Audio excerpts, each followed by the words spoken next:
பகவத்கீதை அத்தியாயம் 2 ஸ்லோகம் 21.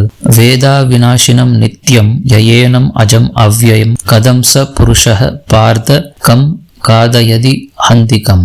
பார்த்தனே, ஆத்மா அழிவற்றவன், நித்தியமானவன், பிறப்பற்றவன், மாற்றமில்லாதவன் என்பதை எவன் ஒருவன் அறிந்துள்ளானோ அவன் கொல்லப்படுவதோ கொலை செய்ய காரணமாவதோ எப்படி? ஒவ்வொரு பொருளுக்கும் அதன் பக்குவமான உபயோகம் உண்டு. பூரண அறிவில் நிலை பெற்றவன் எதை எங்கு உபயோகிப்பதால் அதன் தகுந்த உபயோகம் கிடைக்கும் என்பதை அறிவான்.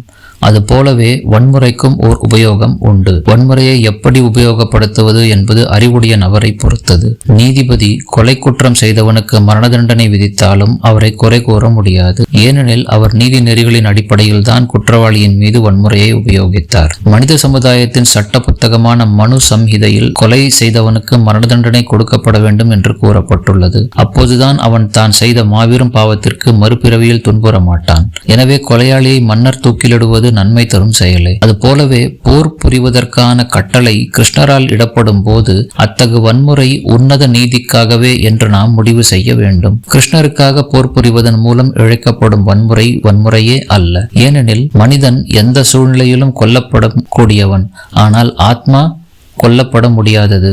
மேலும் நீதியை காப்பதற்காக வன்முறையும் அனுமதிக்கப்படுகிறது. இதனை நன்கறிந்த அர்ஜுனன் கிருஷ்ணரின் அறிவுரைகளை பின்பற்றி ஆக வேண்டும்.